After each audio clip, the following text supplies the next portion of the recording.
दोस्तों, अगर आप हाईवे पर सफर करते हो तो आज की कहानी ध्यान से सुनना। मेरी जिंदगी दो हिस्सों में बटी है, एक उस रात से पहले और एक उस रात के बाद।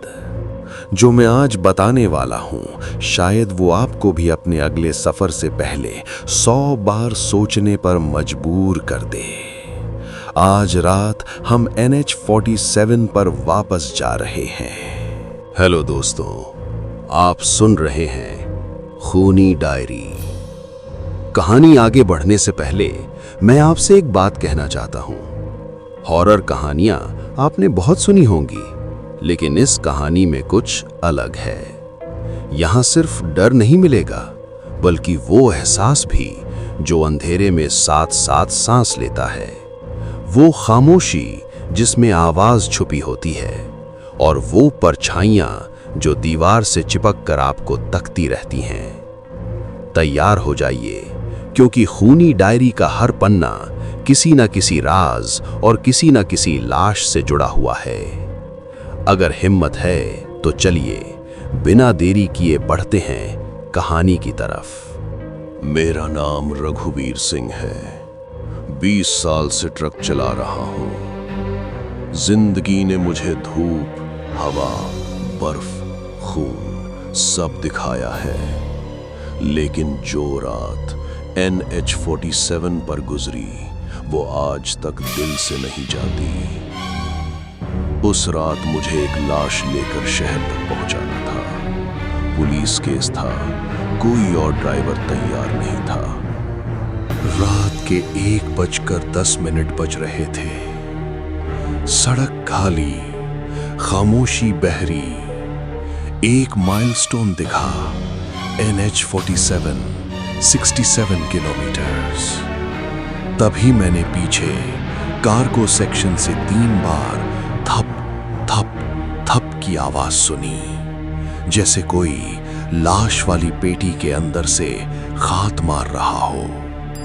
एक लड़की रास्ते के किनारे खड़ी थी। सफेद सूट, लंबी चोटी और पैर जमीन को टच नहीं कर रहे थे। वो हाथ देकर स्टॉप का इशारा कर रही थी। ड्राइवर, रुक जाओ, उसे घर ले चलो। मैंने ब्रेक्स दबाए। जब ट्रक रुका, वहां कोई नहीं था।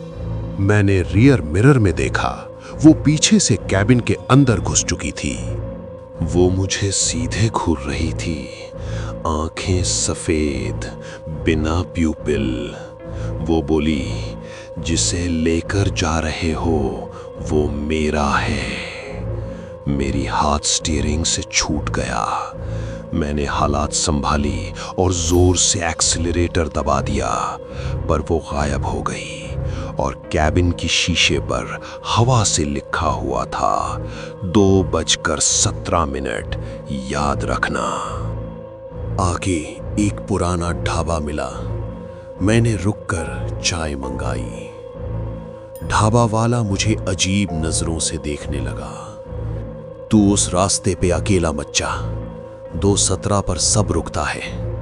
पहले भी एक ड्राइवर लाश लेकर जा रहा था, उसकी ट्रक भी 2:17 पर बंद हो गई थी। और सुबह गाड़ी के अंदर 2 लाशें मिली थी, एक आदमी की और एक औरत की। और सुन, वो औरत उस आदमी की दुल्हन थी।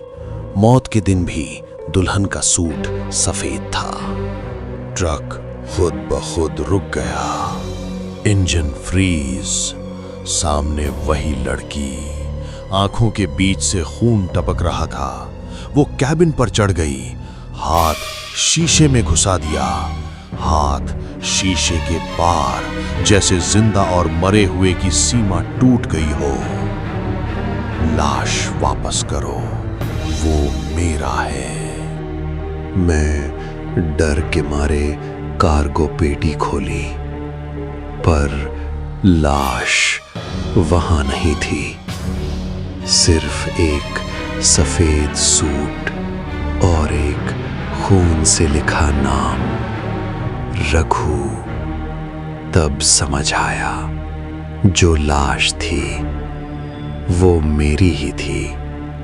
मैं पूरी रात एक मौत के सफर में था।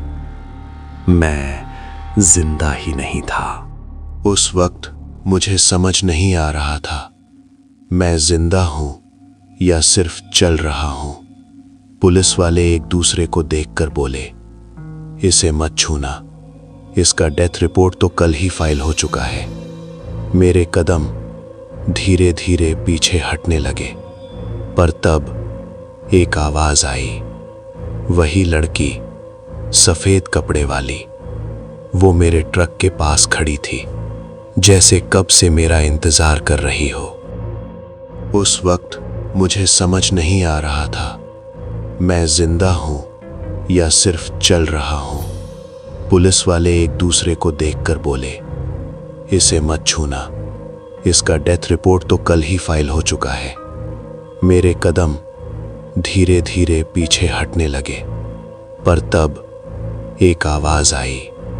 वही लड़की, सफेद कपड़े वाली, वो मेरे ट्रक के पास खड़ी थी, जैसे कब से मेरा इंतजार कर रही हो। एक कांस्टेबल चिल्लाया, इसको वहां मत जाने दो। पर वो मुझे नहीं, उस लड़की को देखकर डर रहा था, जैसे उसकी आंखों में मौत का सच देख लिया हो। लड़की ने मुस्कुराकर कहा, तुम भी समझ गए ना रघु, तुम ड्राइवर नहीं, अब मुसाफिर हो, और मैं तुम्हारी मंजिल। मैंने ट्रक को फिर से देखा। इंजन बंद था, नंबर प्लेट टूटी हुई, और स्टीयरिंग पर मेरे खून के निशान। मैं वापस मिरर में देखा। इस बार मेरा चेहरा वहां नहीं था, सिर्फ एक खाली सीट, जैसे कभी कोई ड्राइवर था ही नहीं।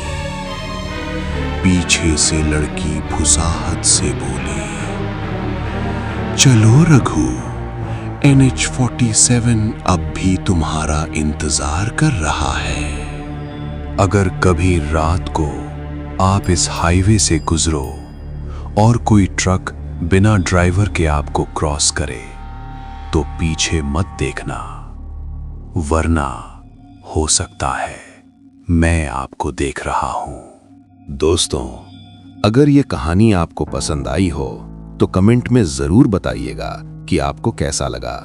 वीडियो को लाइक करें, चैनल को सब्सक्राइब करें, क्योंकि आपके एक छोटे से सब्सक्राइब से हम जैसे छोटे क्रिएटर्स को हिम्मत मिलती है और हम आपके लिए ऐसी ही डरावनी और रोमांचक कहानियां बार बार लेकर आते रहेंगे। तो मिलते हैं अगली खौफनाक कहानी में किसी नए डर के साथ, किसी नए रहस्य के साथ। तब तक के लिए अपने दरवाजे बंद कर लीजिए, परछाइयों से दूर रहिए और अपना ख्याल रखिए। शुभ रात्रि और सावधान रहिए।